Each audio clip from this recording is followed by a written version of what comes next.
कभी सोचा है ऐसा क्यों होता है कि दो लोग एक ही स्टॉक में पैसा लगाते हैं लेकिन एक अमीर बन जाता है और दूसरा सब कुछ गंवा बैठता है?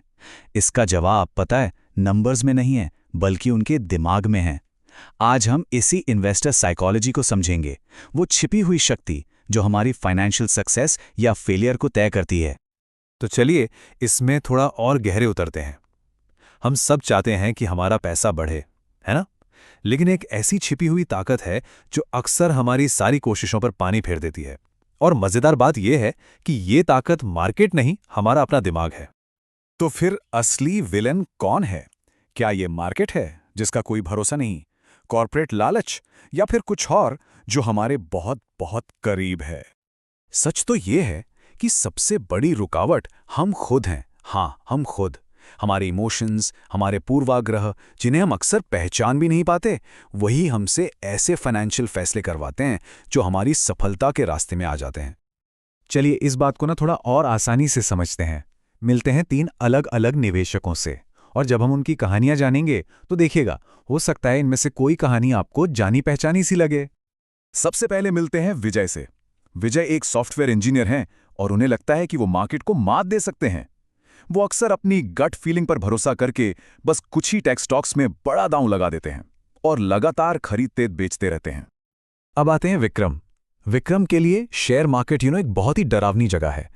पैसा खोने का डर उन्हें इतना सताता है कि वो अपना सारा पैसा वहीं रखते हैं जहां वो उसे देख सकें, एक कम ब्याज वाले सेविंग्स अकाउंट में।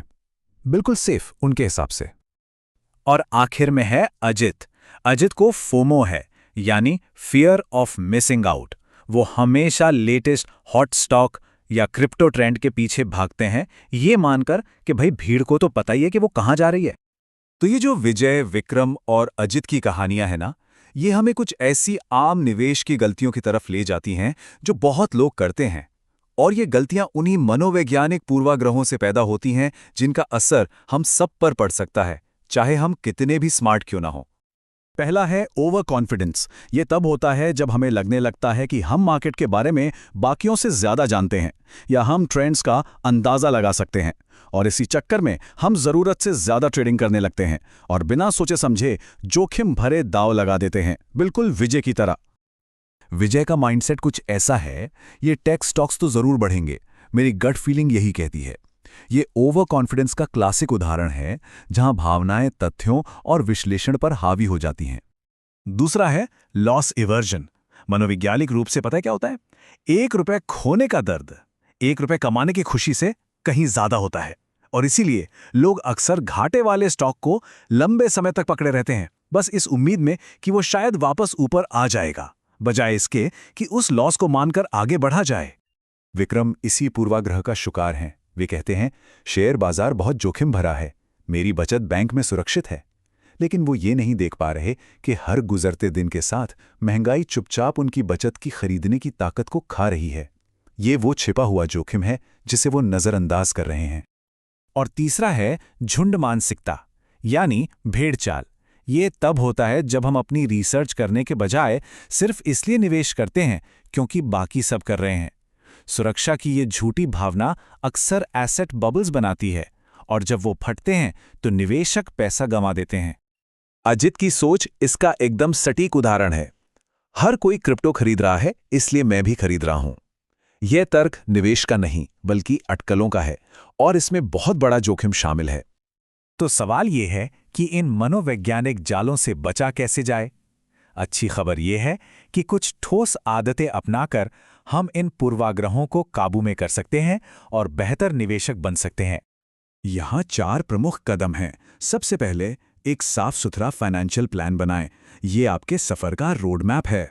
दूसरा, अपने पोर्टफोलियो में विविधता लाएं, मतलब अपने सारे अंडे एक ही टोकरी में न रखें।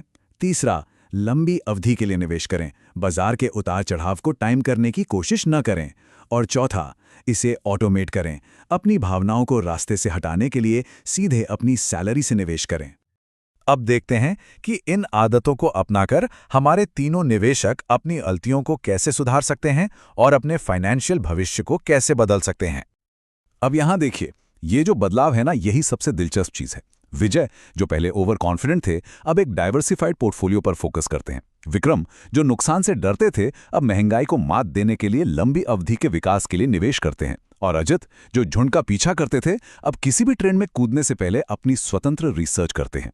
ये शानदार ढंग से दिखाता है कि सही आदतें कैसे परिणाम बदल सकती हैं। तो सबसे जरूरी बात यह है कि निवेश में असली लड़ाई बाजार से नहीं बल्कि खुद से है। जब हम अपनी भावनाओं और पूर्वाग्रहों पर नियंत्रण करना सीख जाते हैं, तभी हम सही मायने में फाइनेंशियल सफलता की राह पर चल सकते हैं। और आखिर में इस सवाल पर सोचना जरूरी है, इन तीनों में से कौन सा पूर्वाग्रह किसी के भी निवेश के फैसलों पर सबसे ज्यादा असर डाल सकता है? इस पर विचार करना ही एक बेहतर वित्तीय भविष्य की तरफ पहला कदम हो सकता है।